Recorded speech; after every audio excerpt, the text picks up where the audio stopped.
व्याख्यामुद्रां करसरसिजैः पुस्तकं शङ्खचक्रे बिभ्रद्भिन्नस्फटिकरुचिरे पुण्डरीके निषण्णः अम्लानश्री प्रवृतविशदैरंशभिप्लावय नमः आविर्भूयादनगमहिमा मानसे वागधीशः नमस्ते प्राणेश प्रणतविभवायावनिमगाः नमस्वामिन् रामप्रियतमनमन् गुरुगुण नमस्तुभ्यं भीमप्रबलतमकृष्णेष्ट भगवन् नमः श्रीमन्मध्वप्रदिश सुदर्शन्नो जय जय श्रीगुरुभ्यो नमः नारायणं सुरगुरुं जगदेकनाथं भक्तप्रियं सकललोकनमस्कृतं च त्रिगुण्यवर्जितमजं विमाद्यमीशं वन्दे भवग्रम् अमरासुरसिद्धवन्द्यम् नारायणं नमस्कृत्य नरं चैव नरोत्तमं देवीं सरस्वतीं व्यासं ततो जयमुदीरये ವೇದವ್ಯಾಸುರ ಮಹಾಭಾರತದ ಚಿಂತಕರಿಗೆ ವಂದನೆಗಳು. ಶಾಂತಿ ಪರ್ವದ 343ನೆಯ ಪ್ರವಚನ. ವ್ಯಾಸರು ಶುಕನಿಗೆ ನೇರ ಹೇಳಿದ ಚಿಂತನೆಗಳನ್ನು ಭೀಷ್ಮರು ಹೇಳುತ್ತಾ ಇದ್ದಾರೆ ಧರ್ಮರಾಜನಿಗೆ. ಸೃಷ್ಟಿಯ ಸಂಹಾರದ ಈ ಜಗತ್ತಿನ ಕಾಲವೈಭವದ ಎಲ್ಲ ವಿಶೇಷ ವಿಚಾರಗಳನ್ನು ಸ್ವಲ್ಪ ಬಿಡಿಸಿ ವಿಸ್ತಾರವಾಗಿ ಧರ್ಮರಾಜ ಕೇಳಿದ್ದಕ್ಕೆ ಹೇಳುತ್ತಾ ಇದ್ದಾರೆ. ಯುಗದಲ್ಲಿನ ಧರ್ಮಗಳ ಬಗ್ಗೆ ಹೆಚ್ಚು ಕಡಿಮೆ ಆಗುವುದರ ಬಗ್ಗೆ ಹೇಳುತ್ತಾ ಬಂದರವರು. ವಾಸ್ತವವಾಗಿ ಧರ್ಮದೇವತೆಯೇ ಒಂದು ಸರ್ತಿ ರೂಪ ಮರೆಯಿಸಿಕೊಂಡು ರಾಜನ ವೇಷದಲ್ಲಿ ಪದ್ಮ ಅನ್ನತಕ್ಕಂಥ ಹುಡುಗಿ ಹತ್ತಿರ ಬರ್ತಾನೆ. ಆಕೆ ರಾಜಕುಮಾರಿ ಹೌದು, ಅನರಣ್ಯ ರಾಜನ ಕುಮಾರಿ ಆಕೆ. ಆತ ಇಂದ್ರ ಸಾವರ್ಣಿ ಮನುವಂಶದವ. ಆದರೆ ಒಮ್ಮೆ ಪಿಪ್ಪಲಾದ ಋಷಿ ಅಥರ್ವ ವ್ಯಕ್ತಿ, ಆತ ಒಮ್ಮೆ ಅಂದರೆ ಅಶ್ವತ್ಥಮರದ ಹಣ್ಣು ತಿಂದು ಬದುಕುವವ ಪಿಪ್ಪಲಾದ ಶನಿಕ್ಷೋತ್ರ ಹೇಳಿದವ ಋಷಿ. ಆತ ಒಮ್ಮೆ ಗಂಧರ್ವನನ್ನು ಅವನು ತನ್ನ ಪ್ರೇಯಸಿ ಜೊತೆ ಇರುವುದನ್ನು ನೋಡಿದ. ನನಗೂ ಒಂದು ಹುಡುಗಿ ಇರಲಿ ಅಂತ ಹೇಳಿ ರಾಜನಲ್ಲಿ ಹೋಗಿ ಕೇಳಿದ. ರಾಜ ಋಷಿಗಳಿಗೆ ಏನು ಬೇಕು ಅಂತ ಕೇಳಿದಾಗ ನನಗೆ ನಿನ್ನ ಮಗಳು ಕೊಡು ಅಂತ ಹೇಳಿಬಿಟ್ಟ. ಸರಿ, ಕೊನೆಗೆ ಅವನು ಕೊಡ್ತಾನೆ. ಇದು ಯಾವಾಗ ಈ ಕತೆ ಉದ್ಧಾರ ಆಗಿ ಬಂತು ಕೇಳಿದರೆ, ಹಿಮಾಲಯ ತನ್ನ ಮಗಳನ್ನು ಪಾರ್ವತಿಯನ್ನು ಶಿವನಿಗೆ ಕೊಡಲಿಕ್ಕೆ ಆಚೀಚೆ ನೋಡ್ತಿದ್ದ. ಏನಿಲ್ಲದವನಿಗೆ ಕೊಡುವುದೇನು ಅಂತ. ಮಗಳು ಪಾರ್ವತಿ ಶಿವನೇ ಬೇಕು ಹೇಳುತ್ತಾಳೆ. ಆದರೆ ಅಂತಸ್ತು ದೌಲತ್ತು ಇವೆಲ್ಲ ಯೋಚನೆ ಮಾಡಿಕೊಂಡಾಗ ಹಿಮಾಲಯ ಸ್ವಲ್ಪ ಹಿಂಜರಿದಿದ್ದ. ಆಗ ಹಿಮಾಲಯನಿಗೆ ಕತೆ ಹೇಳಲಿಕ್ಕೆ ಇದನ್ನು ಎತ್ತಿಕೊಂಡಿದ್ರು. ಒಬ್ಬ ನೋಡು ರಾಜ ಅನರಣ್ಯ, ಅವನು ತನ್ನ ಮಗಳನ್ನು ರಾಜಕುಮಾರಿಯನ್ನು ಒಬ್ಬ ಋಷಿ ಕೊಡಲಿಲ್ವಾ? ಏನು ತಪ್ಪಾಯಿತು? ಮತ್ತೇನು ಗಮ್ಮತ್ತಾಗಲಿಲ್ವಾ ಹೇಳ್ತಾನೆ. ಆ ಗಮ್ಮತ್ತಿನ ಕತೆ ಮುಂದೆ. ಹಾಗೆ ನಿನ್ನ ಮಗಳನ್ನು ಕೊಡು ಅಂತ. ಏನು ಗಮ್ಮತ್ತದು ಅಂದರೆ, ಆ ಮಗಳು ಪದ್ಮ ಮದುವೆ ಆದ ನಂತರ ಋಷಿ ಕೊಟ್ಟು ಬಿಟ್ಟವ ರಾಜ. ಹಾಗೆ ಋಷಿಯನ್ನು ಸೇವೆ ಮಾಡ್ತಾ ಇದ್ದಾಗ ಅಲ್ಲಿಗೆ ಧರ್ಮದೇವತೆ ಬಂದ ಅರಸನ ವೇಷದಲ್ಲಿ. ಭಾಳ ಚಂದ ಮಾಡಿ, ನೀನೇನು ರಾಜಕುಮಾರಿ ಚೆಲುವೆ ಇದ್ದಿ, ಈ ಮುದುಕನನ್ನು ಋಷಿಯನ್ನು ಏನು ಕಟ್ಟಿಕೊಂಡು ಕೂತ್ಕೊಳ್ಳೋದು, ಬಂದುಬಿಡು ನನ್ನೊಟ್ಟಿಗೆ, ನಾವು ಗಮ್ಮತ್ತು ಮಾಡುವ ಅಂತ ಹೇಳಿದ. ಆಗ ಕೇಳುತ್ತಾಳೆ, ಆಗುವುದಿಲ್ಲ, ಅನ್ಯಾಯ ಮಾಡ್ತಾ ಇದ್ದೆ, ನಾನು ಪತಿವ್ರತೆ ಇದ್ದೇನೆ, ತಲೆ ಕೆಡಿಸಿಬಿಡ, ನಿನಗೆ ಹ್ರಾಸ ನಾಶ ಅಂದರೆ ಕಮ್ಮಿ ಆಗುವ ಕತೆ, ಕ್ಷಯ ಬರಲಿ ಅಂತ ಶಾಪ ಕೊಟ್ಟುಬಿಟ್ಲು ಅವಳು. ಮತ್ತೆ ಆತ ತನ್ನ ರೂಪ ತೋರಿಸ್ತಾನೆ, ನಾನು ಧರ್ಮದೇವತೆ ಪರೀಕ್ಷೆ ಮಾಡಲಿಕ್ಕೆ ಬಂದೆ ಅಂತ. ನೀನು ಧರ್ಮದಲ್ಲಿ ಗೆದ್ದೆ, ಹೌದು ನನಗೆ ಗೊತ್ತಾಗಿಲ್ಲ, ನಾನು ಶಾಪ ಹಾಕಿಬಿಟ್ನಲ್ಲ. ಯಾವತ್ತು ಶಾಪಕ್ಕೆ ಮೋಚನೆ ಸಿಗುವುದು ಕಮ್ಮಿ, ಏನು ಮಾಡುವ ಅಂತ ನನಗೆ ಬೇಸರ ಆಗ್ತಾ ಇದೆ. ಆಗಲಿ, ಯುಗ ಯುಗಗಳಲ್ಲಿ ನಿನ್ನ ಧರ್ಮಕ್ಕೆ ಹ್ರಾಸ ಬರಲಿ, ಮತ್ತೆ ನೀನು ಮತ್ತೆ ತುಂಬುವಂತಾಗಲಿ ಅಂತ ಹೇಳಿ ಅದನ್ನು ಆಕೆ ಮಾಡಿಕೊಂಡು. ಆ ಸಬ್ಜೆಕ್ಟ್ ಇಲ್ಲಿ ಇಲ್ಲದ ಸಬ್ಜೆಕ್ಟ್, ಅದು ಇಲ್ಲಿ ಹೇಳುವಾಗ ಗೊತ್ತಿರ್ತದೆ ಎಲ್ಲರಿಗೂ ಅಂತ. ನಮಗೆ ವೇದಾಂತ ಪ್ರಮೇಯಗಳು ಮಾತ್ರ ಬೇಕು ಅಂದಾಗ ವೇದಾಂತ ಪ್ರಮೇಯಗಳು ಮಾತ್ರ ಬರ್ತವೆ. ಇತಿಹಾಸಗಳ ಜೊತೆಯಲ್ಲಿ ಬರಬೇಕು ಅಂದರೆ ಅದೊಂದು ಮುಖಗಳೇ ಬೇರೆ ಇರ್ತವೆ. ಹಾಗೆ ವೇದವ್ಯಾಸರು ಇಲ್ಲಿ ಶುಕನಿಗೆ ಹೇಳುವಾಗ ಅದೆಲ್ಲ ಗೊತ್ತಿರುವ ಸಂಗತಿ, ಊರಿನಲ್ಲಿ ನಡೆದ ಘಟನೆಯನ್ನು ನೆನಪಿಸಬೇಕಾಗಿಲ್ಲ ಅಂತ. ಇತಿಹಾಸ ಓದಿಕೊಂಡವರಿಗೆ ಅದು ಗೊತ್ತಿರ್ತದೆ, ರಾಜರ ಕತೆ ಆಗಿರ್ತದೆ, ತತ್ವಗಳಿಲ್ಲಿ ಬೇಕಾಗ್ತದೆ ಅಂತ ಇಲ್ಲಿ. ಹಾಗೆ ನಾನು ನಿಮಗೆ ನೀವೆಲ್ಲಿ ಅದನ್ನು ಕೇಳಿರ್ತೀರಿ, ಗೊತ್ತಿರ್ತದೆ ಹೇಳಿ ಅದಕ್ಕೋಸ್ಕರ ನಾನು ಇದು ಕೇಳದ ಸಂಗತಿ, ನೀವೇನು ಕೇಳಿದ್ದಿಲ್ಲ ನನಗೆ ಗೊತ್ತು, ನೀವೇನು ಕೇಳುವುದಿಲ್ಲ ಮತ್ತೇನಿದೆ ಅಂತ. ಹಾಗಾಗಿ ಭಾಳ ಅದ್ದೂರಿಯಾಗಿ ಧರ್ಮಹ್ರಾಸದ ಬಗ್ಗೆ ಮಾತಾಡ್ತಾ, ಅಲ್ಲ ಕಡಿಮೆ ಆಗುವುದನ್ನು ಒಪ್ಪಬಹುದು, ಹೆಚ್ಚಾಗುವುದು ಹೇಗೆ ಅಂತ ಜನರಿಗೆ ಪ್ರಶ್ನೆ. ವಿಷಯ ಸರಿ, ನಿಂತು ನಿಂತು ಹೋಗಿ ಹೋಗಿ ಹೋಗಿ ಧರ್ಮಗಳು ಹ್ರಾಸಾಗಿ ಇಲ್ಲಾಗಿ ಕೊನೆಗೆ ಇಲ್ಲವೇ ಆಗಿ ಹೋಗ್ತದೆ, ಸೊನ್ನೆ ಆಗ್ತದೆ. ಮತ್ತೆ ಪುನಃ ಶುರು ಆಗುವುದು ಯಾವಾಗ, ಹೇಗೆ ಶುರು ಆಗ್ತದೆ?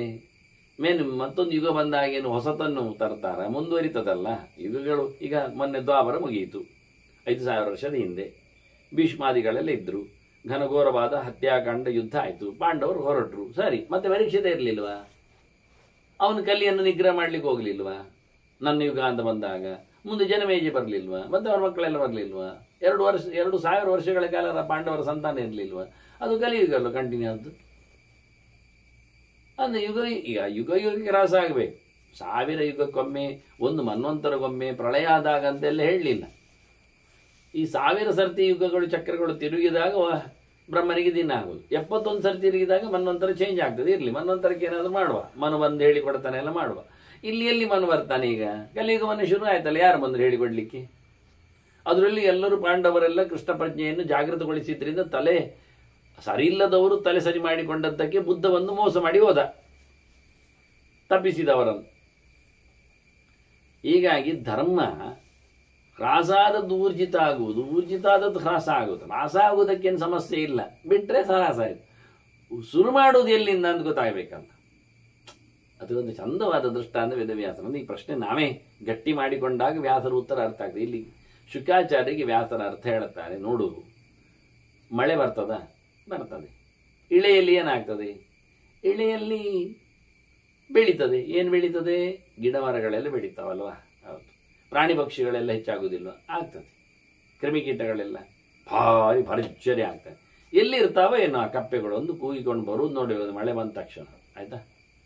ಹಾಗಾಗಿ ಪ್ರಾಣಿ ಪಕ್ಷಿಗಳು, ಕ್ರಿಮಿಕೀಟಗಳು, ಮರಮಟ್ಟುಗಳು ಇವೆಲ್ಲವೂ ಮಳೆ ಬಂದಾಗ ಹೆಚ್ಚಾಗ್ತವೆ, ಮಳೆ ನಿಂತಾಗ ಕಮ್ಮಿ ಆಗ್ತದೆ. ಮಳೆ ಬರೋ ಮುಂಚೆ ಇಲ್ಲವೇ ಆಗಿರ್ತದೆ, ಶೂನ್ಯ ನೆಲ, ಖಾಲಿ ಬೋಳು ಗುಡ್ಡೆ. ಒಂದು ಮಳೆ ಬಂದರೆ ನೋಡಬೇಕು ಗುಡ್ಡೆಯ ಕತೆ, ಅದು ಕಾಡು ನೋಡಿ. ಬೇಸಿಗೆಯಲ್ಲಿ ಗುಡ್ಡೆ, ಬೆಟ್ಟ ಗುಡ್ಡ ಎಲ್ಲ ನಡೆದಾಡಿರ್ತಾರೆ, ಮಳೆಗಾಲದಲ್ಲಿ ದಟ್ಟ ಕಾಡಾಗಿರ್ತದೆ. ಏನು ಬಳ್ಳಿಗಳು, ಏನು ಮರಗಳು, ಅಲ್ಲಿ ಮತ್ತೆ ಪ್ರಾಣಿಗಳು, ಹಾವು ಹರಣೆಗಳು ಇವೆಲ್ಲ. ಹಾಗೇನಾಯ್ತು? ಎಲ್ಲಿ ಹೋಯ್ತು? ಮಳೆ ಬಂದಾಗ ಬಂತು, ಬಿಸಿಲಾದಾಗ ಹೋಯಿತು. ಮಳೆ ಬಂದಾಗ ಬಂತು, ಎಲ್ಲಿಂದ ಆಯಿತು? ಹೇಗಾಯಿತು? ತನ್ನಷ್ಟಕ್ಕೆ ಅದು ಒಂದು ಸರ್ತಿ ಬೆಳೆ ಬೆಳೆದದ್ದು, ಅದರದ್ದು ಏನೆಲ್ಲ ಬೀಜಗಳಿರ್ತವೆ, ಮತ್ತೊಂದು ಎಲ್ಲೆಲ್ಲಿ ಕಚ್ಚಿ ಹೋಗಿರ್ತದೆ, ಅದು ಒಳಗೆ ಹೋಗಿರ್ತದೆ. ಮಳೆ ಬಂದಾಗ ಮತ್ತೆ ಒಂದು ಚಿಗುರ್ತದೆ, ಮೇಲೆ ಬರ್ತದೆ. ಎಲ್ಲಿವರೆಗೆ ಹೇಳಿದ್ರೆ ಬೀಜದ್ದು ಮಾತ್ರ ಅಲ್ಲ, ಕಡದಾಗಿದ್ದ ಅಶ್ವತ್ಥ ಬೆಳೀತದೆ, ತೇಗ ಬೆಳೀತದೆ. ಕಡದಾಗಿದ್ದು ಯಾವುದನ್ನು ನೋಡ್ಬೇಕು ನೀವು? ಕಡದಾಗಿದ್ದು ಎಲ್ಲೇ ಒಂದು ಕಡೆಯಲ್ಲಿ ಮೂಟೆಯಲ್ಲಿ ಕಟ್ಟಿಗೆಗೆ ಎಂತಾಗಿದ್ದು ಅಲ್ಲಿ ಚಿಗುರು ಬಂದಿರ್ತದೆ.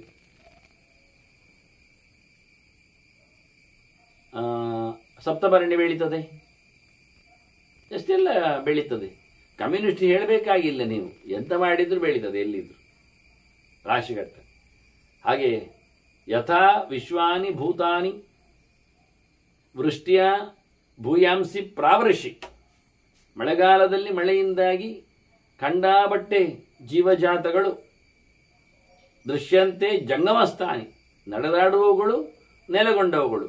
ಜಂಗಮಾನಿಚ ಸ್ಥಾನಿಚ ಸ್ಥಿಯಂತೆ, ನಿಂತವುಗಳು ನಿಲ್ಲಲಾರದವಳು. ಚರಾಚರ ಪ್ರಪಂಚ ಪೂರ್ತಿ ತಥಾ ಧರ್ಮ ಯುಗೆ ಯುಗೆ. ಹಾಗೆ ಧರ್ಮವು ಸಹ ಯುಗ ಯುಗಗಳಲ್ಲಿ ತನ್ನಷ್ಟಕ್ಕೆ ಹ್ರಾಸವಾಗ್ತದೆ. ಬಿಸಿಲು ಕಾಲದಲ್ಲಿ ಕಮ್ಮಿ ಆದ ಹಾಗೆ, ಮಳೆಗಾಲದಲ್ಲಿ ಹೆಚ್ಚಾದ ಹಾಗೆ ವೃದ್ಧಿ ಆಗ್ತದೆ. ಕಲಿಯುಗಕ್ಕೆ ಬಂದಾಗ ಕಮ್ಮಿ ಆಗ್ತದೆ, ಕೃತಕ್ಕೆ ಬಂದಾಗ ಹೆಚ್ಚಾಗ್ತದೆ. ಖಾಲಿ ನೋಡಿ, ಒಂದೇ ಕೃತಯುಗದ ಪೀರಿಯಡ್ ಲಾಂಗ್ ಇದ್ದದ್ರಿಂದ ಬಹಳ ಖುಷಿ. ಅಲ್ಲಿಂದ ತ್ರೇತ ಬಂದಾಗ್ತದೆ, ಕಮ್ಮಿ ಆಗಿ ಶುರು ಆಗ್ತದೆ. ಕಮ್ಮಿ ಆಗಲಿಕ್ಕೆ ನೋಡಿ ಕೃತಯುಗದಿಂದ ಕಮ್ಮಿ ಆಗ್ತಾನೆ ಬರುವುದೇ. ದ್ವಾಪರಕ್ಕೆ ಕಲಿಗೆ, ಆನಂತರ ಕಲಿಯುಗ ಮುಗಿದ ತಕ್ಷಣ ಕೃತಯುಗದಲ್ಲಿ ಉಚ್ಛ್ರಾಯ ಸ್ಥಿತಿಯನ್ನು ಪಡೀಲಿಕ್ಕೆ ಉಂಟು. ಲಾಂಗ್ ಪೀರಿಯಡ್ ಕೃತಯುಗ 17 ಲಕ್ಷ ಇದೆ, 4 ಲಕ್ಷವೇ ಕಲಿ ಇರುವುದು, 4 ಲಕ್ಷ ಕಲಿ ಚಿಲ್ಲರೆ 432, 8 ಲಕ್ಷ ದ್ವಾಪರ, 12 ಲಕ್ಷ, 12ರಷ್ಟು ಮತ್ತೆ ತ್ರೇತಾಯುಗ. ಸೇಮ್ 2ರ ಪೀರಿಯಡ್ ತ್ರೇತಾಯುಗದಲ್ಲಿ ಉಂಟು, ಅದಕ್ಕಿಂತ ಇನ್ನೂ ಹೆಚ್ಚಿಗೆ ಕೃತಯುಗದಲ್ಲಿದೆ. ಹಾಗಾಗಿ ಕೃತಯುಗದಲ್ಲಿ ಲಾಂಗ್ ಪೀರಿಯಡಲ್ಲಿ ಧರ್ಮ ಬಹಳ ಗೌಜಲ್ಲಿ ಕೂತಿರ್ತದೆ ಅಂತ ಹೇಳಿದ್ದು ಕೊಡ್ತು. ಮತ್ತೆ ಅದು ಆಯ್ತಪ್ಪ, ಯುಗದಲ್ಲಿ ಕ್ರಾಸ ಮೇಲೆ ಆಯಿತು, ಆದರೆ ಅದು ಕೃತದಲ್ಲಿ ಮೇಲಾಗುವುದು ಹೇಗೆ? ಮೇಲಾಗ್ತಾ ತ್ರೇತಾಯುಗಕ್ಕೆ ಹೋಗಿಬಿಟ್ರೆ ಕಮ್ಮಿ ಆಗ್ತಾ ಕೃತಯುಗದಲ್ಲಿ ಕಮ್ಮಿ ಆದರೆ ಕೊನೆಗೆ ಕಮ್ಮಿ ಆಗ್ತಾ ಇದೆಂತಾಯ್ತು ಹೇಳಿದ್ರೆ ಇದೀಗ ಹೇಳುವ. ಈಗ ನೋಡಿ, ಯಥಾರ್ಥುಷು ಋತುಲಿಂಗಾನಿ ನಾನಾರೂಪಾಣಿ ಪರ್ಯಯ.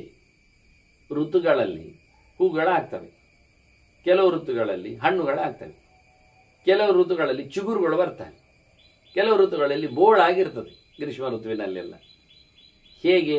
ನೆಕ್ಸ್ಟ್ ಗ್ರೀಷ್ಮ ಋತುವಿಗೇನೇ ಬೋಳಾಗುವುದು, ನೆಕ್ಸ್ಟ್ ಮಳೆಗಾಲಕ್ಕೇನೆ ಚಿಗುರುದು, ವಸಂತಕ್ಕೇನೆ ಹೂ ಬಿಡುದು ಅಲ್ವಾ?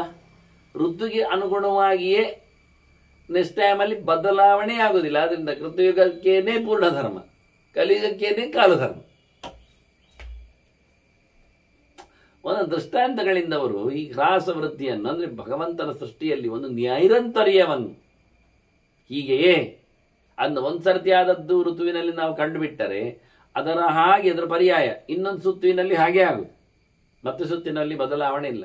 ದೃಶ್ಯಂತೆ ತಾನಿಯೇವ ತಥಾ ಬ್ರಹ್ಮಾಹರಾದಿಷು. ಹಾಗೆ ಬ್ರಹ್ಮನ ಹಗಲು ರಾತ್ರಿಗಳಲ್ಲಿನ ವ್ಯವಸ್ಥೆಗಳಲ್ಲಿ ಹೀಗೆ. ಬ್ರಹ್ಮನ ಹಗಲಿನಲ್ಲಿ ಏನಾಗಿದೆ ನೋಡಿ, ಅದಕ್ಕೆ ಹೇಳಿದ್ದು. ಬ್ರಹ್ಮನ ಹಗಲಿನಲ್ಲಿ ಬೆಳಿಗ್ಗೆ ಆರಂಭ ಆದದ್ದು 7ನೇ ಮನ್ವಂತರಕ್ಕೆ ಬಂದಾಗ ಬ್ರಹ್ಮದೇವನ ನನ್ನ ಮಧ್ಯಾಹ್ನಕ್ಕೆ ಬರ್ತದೆ. ಮಧ್ಯಾಹ್ನದ ಮಹಾಪೂಜೆಯಲ್ಲಿ ಭಗವಂತನ ಅನೇಕ ರೂಪಗಳ ವೈಭವಗಳು. ಆದ್ದರಿಂದ ವೈವಸ್ವತ ಮನ್ವಂತರಕ್ಕೇನೆ ದಶಾವತಾರಗಳು, ಮತ್ಸ್ಯ ಕೂರ್ಮ ವರಾಹ ಎಲ್ಲ ಕಲಿಯವರೆಗೂ.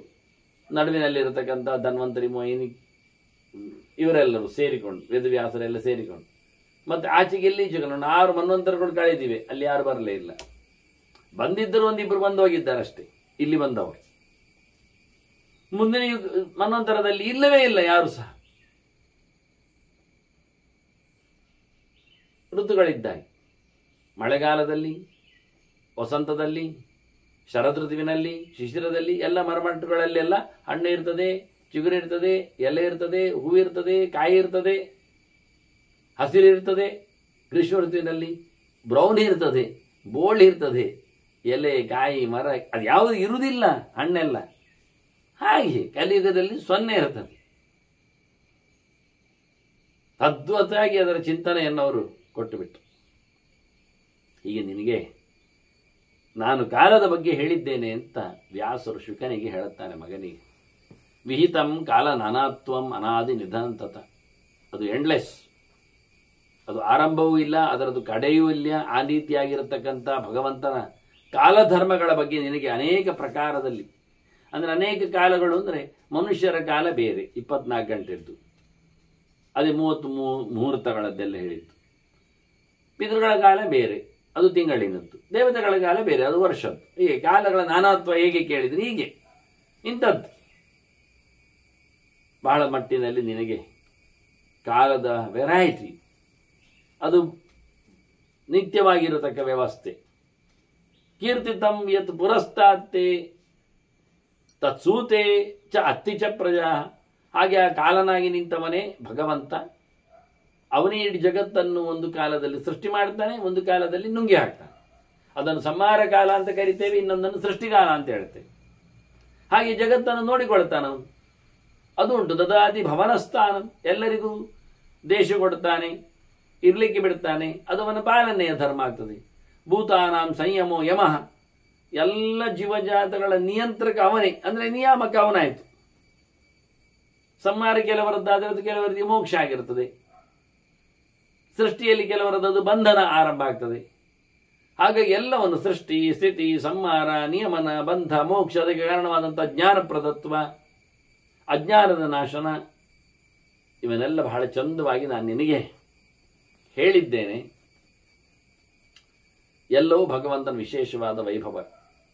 ಆದರೆ ಪ್ರತಿಯೊಂದು ಸಹ ಭಗವಂತನಿಂದ ಬದಲಾವಣೆಗೊಳ್ಳುವುದಿಲ್ಲ. ಸ್ವಭಾವೇನೈವ ವರ್ತಂತೆ ದ್ವಂದ್ವಯುಕ್ತಾಸ್ತು ಭೂರಿಶಃ. ಭಾರಿ ಭಾರಿ ಎಲ್ಲವುಗಳು ಹೆಚ್ಚಿನಲ್ಲೆಲ್ಲ ಎಲ್ಲರಿಗೂ ಸುಖ ದುಃಖಗಳದ್ದೇ ಮೂಟೆಗಳು ಅವರ ಸ್ವಭಾವ ಆಗಿ. ಅಂದ್ರೆ ಏನಾಯ್ತು, ಹೆಚ್ಚಾಗಿ ಒಳ್ಳೆಯವರು ಬಹಳ ಕಡಿಮೆ ಅಂತ ಹೇಳಿದ್ದವರು. ಬೇರೆಡೆಯಲ್ಲಿ ಅಸುರಾಹ ಬಹಳಾಹ ಯಸ್ಮಾತ್ ಹೇಳಿದ್ದಾರೆ, ಕೆಟ್ಟವರೇ ಜಾಸ್ತಿ ಅಂದಿದ್ದಾರೆ. ಅಸುರರು ಅಂದರೆ ಪೂರಾ ಕೆಟ್ಟವರು ಮತ್ತು ಅರ್ಧ ಕೆಟ್ಟವರು. ಹಾಗಾಗಿ ಸಾತ್ವಿಕರಲ್ಲ ಅಂತ ಇಷ್ಟೇ. ರಾಜಸರು ತಾಮಸರು ಅಲ್ಲೇ ಬರ್ತಾರೆ ಆ ಕೆಟಗರಲ್ಲಿ, ಒಂದು ದೃಷ್ಟಿಯಿಂದ ನೋಡಿಕೊಳ್ಳಿಕ್ಕೆ ಹೋದರೆ. ಹೀಗೆ ಇವರೆಲ್ಲ ಸುಮಾರಿದ್ದಾರೆ ಅಂತ ವ್ಯಾಸರು ಹೇಳ್ತಾರೆ. ನಿನಗೆ ನಾನು ಹಗಲಿನ ಕಥೆ ಹೇಳಿದೆ, ರಾತ್ರಿ ಕಥೆ ಹೇಳಬೇಕು. ಸಂಹಾರದ ವ್ಯವಸ್ಥೆ ಹೇಳುತ್ತೇನೆಂದರೆ ಪ್ರತ್ಯಾಹಾರ ಅಂತ ಭಕ್ಷ್ಯ, ವಿಡ್ರಾವಲ್. ಶರ್ವರಿಯಾದು ಗತೆ ಹನಿ, ಹಗಲು ಕಳೆದು ರಾತ್ರಿ ಬಂದಾಗ ಎಲ್ಲ ಹೋಗಿಬಿಡ್ತದೆ. ಯಥೇದಂ ಕುರುತೇಧ್ಯಾತ್ಮಂ ಸುಷುಷ್ಮಂ ವಿಶ್ವಂ ಈಶ್ವರ. ಬೃಹತ್ತಾದ ಈ ವಿಶ್ವ ಪ್ರಪಂಚ ಹೊರಗೆ ಬಂದಾಗ, ಸೃಷ್ಟಿಯಲ್ಲಿ ನಿಂತದ್ದು ಈಗ ಸಂಹಾರ ಆದಾಗ ಸೂಕ್ಷ್ಮ ರೂಪಕ್ಕೆ ಬಂದು ಬೀಳ್ತದೆ. ಎಲ್ಲವೂ ಇಲ್ಲ ಆಗ್ತಾ ಅತ್ಯಂತ ಸೂಕ್ಷ್ಮದ ಆಟಮ್ ಕಾಸಿ ಬಂದು ಸೇರುವಂತಹ ಕಥೆಯನ್ನು ನನಗೆ ಹೇಳುತ್ತೇನೆ ಅಂತ ತಿಳಿಸ್ತಾರೆ ಅವರು. ಹಾಗೆ ಇದನ್ನೆಲ್ಲ ಕಬಳಿಸಲಿಕ್ಕೆ ಮೊದಲು ಶುರುವಾಗುವುದು ಪಂಚಭೂತಗಳ ಕೊನೆಯ ತತ್ವ ಪಂಚಭೂತಗಳು ಬಂದದ್ದು. ಪಂಚಭೂತಗಳ ಹ್ರಾಸವನ್ನು, ಇಲ್ಲವಾಗುವಿಕೆಯನ್ನು ಸಂಹಾರದ ಮೂಲ ಮೂವರೆ ಅಂತ ತೋರಿಸ್ತಾರೆ. ಅಭ್ಯಾಸ ಆಗಲಿಕ್ಕೆ ಕಾಣಲಿಕ್ಕೆ. ದಿವಿ ಸೂರ್ಯ ತಥಾ ಸಪ್ತ ದಹಂತಿ ಶಿಖಿನೋರ್ಚಿಷ. ಭಯಂಕರ ಕಿರಣಗಳಿಂದ, ತೀಕ್ಷ್ಣವಾದ ನಾಲೆಗಳಿಂದ ಮುಗಿಲಲ್ಲಿ 7 ಸೂರ್ಯರು ಒಟ್ಟಾಗ್ತಾರೆ. ಒಂದೇ ಸೂರ್ಯ ಅಂತ ಹೇಳಿಕೊಂಡು ಇನ್ನೊಂದರ ಗತಿಯೇ ಇಲ್ಲ ಹೇಳಿಕೊಂಡು ಅನೇಕ ಕಡೆಯಲ್ಲಿ ಮಾತುಗಳು ಬರ್ತಾವೆ. ಹಾಗೆ ಅನೇಕ ಕಡೆಯಲ್ಲಿ ತುಂಬಾ ಸೂರ್ಯರು ಬರುವುದು ಮಾತುಗಳು ಬರ್ತಾವೆ. ಬರಬಾರದು ಅಂತ ಇಲ್ಲ. ಸೂರ್ಯನಿಗೆ ಸಮನಾಗಿರತಕ್ಕ ತೇಜಸ್ಸುಳ್ಳವರು ಸುಮಾರು ಜನ ಇದ್ದಾರೆ. ಹಾಗಾಗಿ ಅವರೆಲ್ಲರನ್ನು ಸಹ ದೇವರು ಮುಗಿಲಲ್ಲಿ ಬೆಳಗಲು ಹೇಳಬಹುದು. ಭಿಷಾಸ್ಮಾದ್ ವಾತಪ್ಪವತೆ ಭಿಷೋದೇತಿ ಸೂರ್ಯ ಅಂತ ಹೇಳಿದ ಹಾಗೆ ಪರಮಾತ್ಮನ ಕೈಯಲ್ಲಿ ಇರಲಾಗಿ ಎಲ್ಲವೂ ಅದ ಮಾಡಿಸ್ತಾರೆ. ಹಾಗಾಗಿ 7 ಸೂರ್ಯರ ಬೆಳಕು ಇಡೀ ಜಗತ್ತನ್ನು ಜ್ವಜ್ವಲ್ಯತೆ ಜಗತ್ ಪೂರ್ಣ, ಇಡೀ ಜಗತ್ತು ಸುಟ್ಟೂರಿತದೆ. ಪೂರ್ಣಂ ಜ್ವಜ್ವಲ್ಯತೆ ನಭಃ, ನಭೋ ಮಂಡಲವೇ ಬೆಂಕಿಯಿಂದ ಆವರಿಸಲ್ಪಾಗ್ತದೆ. ಏನು ಕತೆ ನಮ್ಮದು ನೆಲದ್ದಾಗ. ತತ ಪ್ರಲೀನೇ ಸರ್ವಸ್ಮಿನ್ ಸ್ಥಾವರೇ ಜಂಗಮೇ ತತ. ನಡೆದಾಡುವ ಪ್ರಾಣಿಗಳು ಇಲ್ಲ, ನೆಲೆಗೊಂಡ ಪ್ರಾಣಿಗಳು ಇಲ್ಲ, ಮರವಟ್ಟುಗಳು ಇಲ್ಲ, ಏನಿಲ್ಲ, ಸರ್ವ ನಾಶ. ಆಕಾಶ ನಿಸ್ತೃಣ ಭೂಮಿ. ಒಂದು ಹೇಳಲಿಕ್ಕೆ ಒಂದು ತುಂಡು ಕಟ್ಟಿಗೆ, ಒಂದು ಸಣ್ಣ ಹುಲ್ಲು ತೋರಿಸಲಿಕ್ಕೆ ಬರೋದಿಲ್ಲಂತೆ. ಒಣಗಿದ್ದು ಇಲ್ಲ, ಹಸಿದ್ದು ಇಲ್ಲ ನೆಲದಲ್ಲಿ. ಮತ್ತೆ ಹೇಗೆ ಕಾಣುತ್ತದೆ? ದೃಶ್ಯತೆ ಕೂರ್ಮ ಪೃಷ್ಠವತ್, ಆಮೆಯ ಬೆನ್ನಿನಂತೆ ಕಾಣುತ್ತದೆ. ಆಮೆಯ ಬೆನ್ನು ಖಾಲಿ, ಅದರಲ್ಲಿ ರೋಮವೂ ಇಲ್ಲ ಆಮೆಯ ಬೆನ್ನಿನ ಕಥೆಯಲ್ಲಿ. ಹಾಗಾಗಿ ಹೇಳ್ತಾರೆ, ಈ ನೆಲ ಹೇಗೆ ಕಾಣ್ತದೆ ಕೇಳಿದ್ರೆ, ಒಂದು ಡೂಮ್ ಖಾಲಿ ನೆಲದ ಕಥೆ ಹೇಳಿತು. ಭೂಮಿಯರಬಿ ಗುಣಂಗನ್ನಂ ಆಪಹ ಆದತೆ ಯಥ. ಮತ್ತೇನಾಗ್ತದೆ? ಭೂಮಿಯ ಗುಣ ಏನು ಕೇಳಿದ್ರೆ ಗಂಧ, ಸ್ಮೆಲ್. ಅದನ್ನು ತೆಗೆದು ಬಿಟ್ರೆ ಅಲ್ಲಿ ಭೂಮಿ ಇಲ್ಲ ಮತ್ತೆ. ಆದ್ರಿಂದ ಭೂಮಿ ಎನ್ನುವುದೇ ಗಂಧಾತ್ಮಕವಾದದ್ದು. ಹಾಲು ಎನ್ನುವುದೊಂದು ಬಿಳಿಯಾದದ್ದು ಹೇಳಿಕೊಂಡಾಗಿ. ನೀವದನ್ನು ಬಿಳಿ ತೆಗಿತೇನೆ ಅಂದ್ರೆ ಹಾಲಿಲ್ಲ ಆಗ್ತದೆ. ವಸ್ತುವಿನ ಧರ್ಮವನ್ನು ಎತ್ತಿಕೊಂಡ್ರೆ ವಸ್ತು ಇಲ್ಲ ಆಗ್ತದೆ. ಅದು ಮರ್ಜೆ ಆಯಿತು. ನೀರಿನಲ್ಲಿ ಇಲ್ಲ ಆಯ್ತು. ನೀರು ಗಂಧವನ್ನು ಸೆಳೆದುಕೊಂಡಿದೆ, ನೀರಿನಲ್ಲಿ ನೆಲಕ್ಕೆ ಲಯ. ಆಪ್ತಗಂಧ ತಥಾ ಭೂಮಿ ಪ್ರಳಯತ್ವಾಯ ಕಲ್ಪತೆ. ಈಗೇನಾಯ್ತು? ಎಲ್ಲೆಡೆ ನೋಡಿದರಲ್ಲಿ ನೀರೇ ನೀರೇ ನೀರೇ ನೀರು.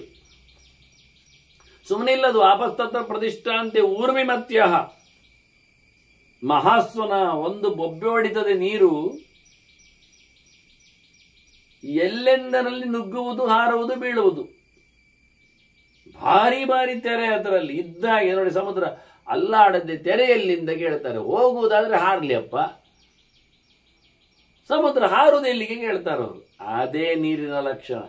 ಒಂದು ಸರ್ತಿ ನೀರು ಅಲ್ಲಾಡ್ಲಿಕ್ಕೆ ಶುರು ಮಾಡಿದ್ರೆ ಮತ್ತೆ ನಿಲ್ಲಿಸ್ಲಿಕ್ಕೆ ಆಗುವುದಿಲ್ಲ ಅದಕ್ಕೆ. ಇದು ಪೆಂಡ್ಲಮ್ ಕತೆ. ಅದು ನೀವು ನಂಬುವುದಿಲ್ಲ. ಅದೊಂದು ತತ್ವ ಇದೆ ಪೆಂಡುಲಮ್ಮಿಗೆ. ಒಂದೊಮ್ಮೆ ನೀವು ನಡುವಿನಲ್ಲಿ ಜೋತು ಬಿದ್ದ ಅದರೊಂದು ತೂಕ, ಅದರ ಒಂದು ಪರಿಮಿತಿ, ಅದನ್ನು ಒಂದೊಮ್ಮೆ ನಿಮ್ಮ ಬಲದ ಬದಿಯಲ್ಲಿ ಅದನ್ನು ಎಳ್ಕೊಂಡ್ರೆ ನೀವು, ಅದು ಪೈಟು ಎಲ್ಲ ವ್ಯವಸ್ಥೆ ಉಂಟು ಲೆಕ್ಕಾಚಾರದಲ್ಲಿ, ಎಷ್ಟು ದೂರದವರೆಗೆ ನೀವು ಎಳ್ಕೊಂಡಿದ್ದೆ ಅದನ್ನು ತ್ರಿಜ್ಯದ ವ್ಯವಸ್ಥೆಯಲ್ಲಿ, ಜಾದ ತ್ರಿಜ್ಯದ ವ್ಯವಸ್ಥೆಯಲ್ಲಿ, ಪರಿಧಿಯ ವ್ಯವಸ್ಥೆಯಲ್ಲಿ ಎಳ್ಕೊಂಡ್ರೆ ಯಾವ ಬದಿಯಲ್ಲಿ ಯಾವ ಡಿಗ್ರಿಯಲ್ಲಿ ಅದನ್ನು ನೀವು ಕೈ ಬಿಡ್ತೀರೋ ಅದು ತನ್ನ ತೂಕಕ್ಕೆ ಅನುಗುಣವಾಗಿ ಅದು ಕೆಳಕ್ಕೆ ಬರಲಿಕ್ಕೆ ಹೋಗಿ ಗುರುತ್ವಾಕರ್ಷಣ ನಿಯಮದಿಂದ ಅದರದ್ದು ಫೋರ್ಸಿನಿಂದಾಗಿ ಮತ್ತೆ ಅಷ್ಟೇ ಮೇಲಕ್ಕೆ ಎಡದಲ್ಲಿ ಹೋಗ್ತದೆ. ಅದು ಇಲ್ಲಿ ನೀವು ಎಡದಲ್ಲಿ ಅದನ್ನು ತಂದದ್ದಿಲ್ಲ, ಅದು ಹೋದದ್ದು. ಈಗ ಬನ್ನಿ ಮಾತಾಡಲಿಕ್ಕೆ. ಅದು ಎಡಕ್ಕೆ ಹೋದದ್ದು ಮತ್ತು ನೀವಲ್ಲಿ ಕೈ ಬಿಟ್ಟದ್ದಿಲ್ಲ, ಮುಟ್ಟಿದ್ದಿಲ್ಲ, ಅದು ಮತ್ತೆ ಪುನಃ ಗುರುತ್ವಾಕರ್ಷಣ ಭಾರದ ನಿಯಮದಂತೆ ಅದು ಮತ್ತೆ ಕೆಳಗೆ ಬರ್ತದೆ. ಕೆಳಗೆ ಬಂದು ಕೇವಲ ಭೂಮಿಯ ಆಕರ್ಷಣೆ ಒಳಗಾಗಿ ನಿಲ್ಲುವುದಿಲ್ಲ, ಆ ಫೋರ್ಸ್ ಇರ್ಲಿಕ್ಕೆ ಹೋಗಿ ಮತ್ತೆ ಮೇಲಕ್ಕೆ ಹೋಗ್ತದೆ ಎಡದಲ್ಲಿ, ಎಡದಿಂದ ಬಂದದ್ದು ಬಲಕ್ಕೆ. ಈಗ ನೀವು ಬಲದಲ್ಲಿ ಮುಟ್ಟುವುದಿಲ್ಲ, ಏನಿಲ್ಲ, ನೀವು ಒಂದು ಸರ್ತಿ ಮಾತ್ರ ಎಳೆದು ಬಿಟ್ಟದ್ದು. ಅದೀಗ ಏನಾಗ್ತದೆ, ಹೋಗ್ತದೆ ಬರ್ತದೆ, ಹೋಗ್ತದೆ ಬರ್ತದೆ. ಅದಕ್ಕೆ ಪೆಂಡುಲಮ್ ಹೇಳುದು ಹೆಸರು.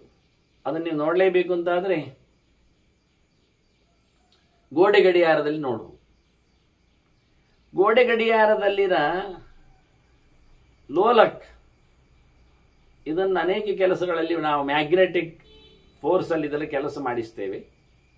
ಅದನ್ನು ಜ್ಞಾನ ಮುದ್ರೆಯಲ್ಲಿ ನಾನು ಕೆಲಸ ಮಾಡುವುದುಂಟು ಅಂತ ಹೇಳಿಕೊಂಡು ನಾನು ಮುದ್ರಾ ಸಮೀಕ್ಷೆಯಲ್ಲಿ 25 ವರ್ಷದ ಕೆಳಗೆ ಬರೆದಿದ್ದೇನೆ ಆ ಲೇಖನವನ್ನು.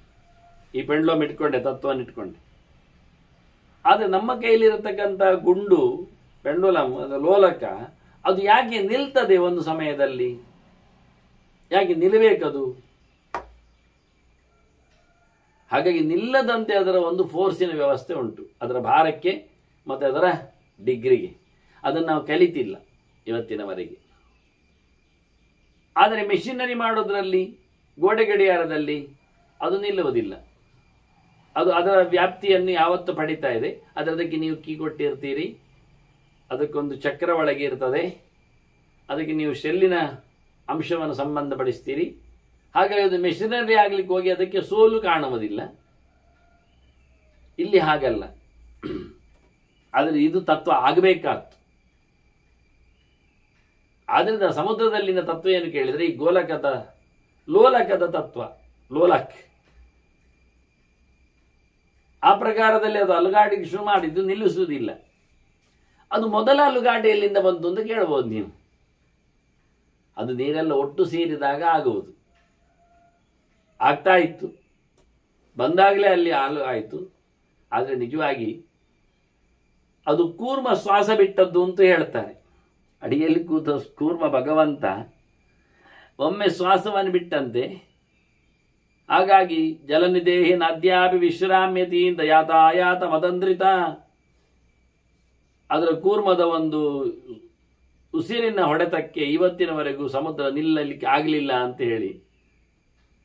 ಹೇಳಿಕೊಡುತ್ತಾರೆ. ವಾಸ್ತವವಾಗಿ ಅಂದರೆ ಕೂರ್ಮಕ್ಕೆ ಉಸಿರಾಟ ಉಂಟು ಹೇಳಬೇಕಾಗ್ತದೆ. ಅದು ಭಗವಂತದ್ದು.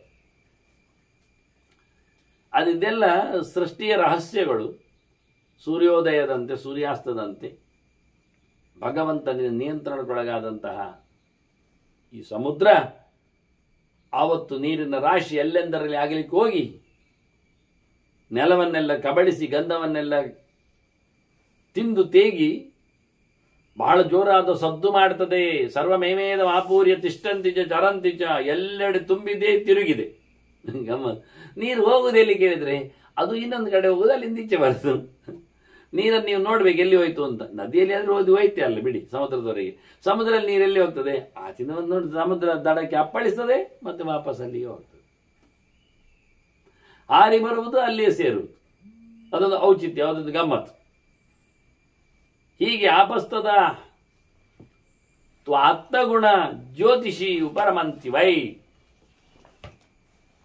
ಕೊನೆಗೆ ನೀರಿನ ಏನೊಂದು ಗುಣ ಇದೆ, ರಸಗುಣ, ಅದನ್ನು ಎಳ್ಕೊಳ್ಳುತ್ತದೆ ಬೆಂಕಿ. ಹೇಗೂ ಸೂರ್ಯ ಈಗಲೇ ಪ್ರಖರವಾಗಿ ತೇಜಸ್ಸಿನಲ್ಲಿ ತುಂಬಿದ್ದಾನೆ. ಅದನ್ನು ಎಳ್ಕೊಂಡ ನಂತರ ರೂಪ ಮೇರಿತದೆ. ಈಗ ರಸ ಇಲ್ಲ, ನೀರು ಆವಿ ಖಾಲಿ, ಬಿಸಿಲೇ ಬಿಸಿ, ಭಯಂಕರವಾದ ಬೆಂಕಿ ಉರಿತಾನೆ ಉಂಟು. ನೀರನ್ನು ಕುಡಿದು ಉರಿತಾ ಉಂಟು. ಅದಕ್ಕೆ ಫಿಯಲ್ ಯಾವ್ದು ಹೇಳಿದ್ರೆ ನೀರೇ ಫಿಯರ್. ಈಗ ಬಹಳ ಜೋರಾಗಿ ಕುಣಿತಾ ಇದೆ. ಪ್ರಶಾಮ್ಯತಿ ತಥೋ ಜ್ಯೋತಿ ವಾಯು ದೊಧೂಯತೆ ಮಹಾನ್. ಕೊನೆಗೆ ಬೆಂಕಿಯನ್ನು ಶಮನಗೊಳಿಸುವುದು ಗಾಳಿ. ಮೊದಲು ಗಾಳಿ ಸಪೋರ್ಟ್ ಮಾಡಿತ್ತು, ಎಲ್ಲೆಂದರಲ್ಲಿ ಹಚ್ಚಿಕೊಂಡು ತಿರುಗುವಂತ. ಈಗೇನಾಯಿತು, ಆ ರೂಪವನ್ನು ಕಬಳಿಸಿ ಬಿಟ್ಟಿದೆ ಗಾಳಿ. 10 ಕಡೆಯಲ್ಲಿ ಗಾಳಿ ಸಂಚಾರ ಮಾಡ್ತಾ ಉಂಟು, ಮೇಲಕ್ಕೆ ಕೆಳಕ್ಕೆ ಅಡ್ಡಕ್ಕೆ 8 ದಿಕ್ಕು, ಮೇಲಕ್ಕೆ ಕೆಳಕ್ಕೆ ಸೇರಿ ಎಲ್ಲೆಂದರಲ್ಲಿ ಗಾಳಿಯ ಅಟ್ಟಹಾಸ. ಪ್ರಶಾಮ್ಯತಿ ತಥಾ ವಾಯು ಕಂದು ತಿಷ್ಠತಿ ನಾನದತ್.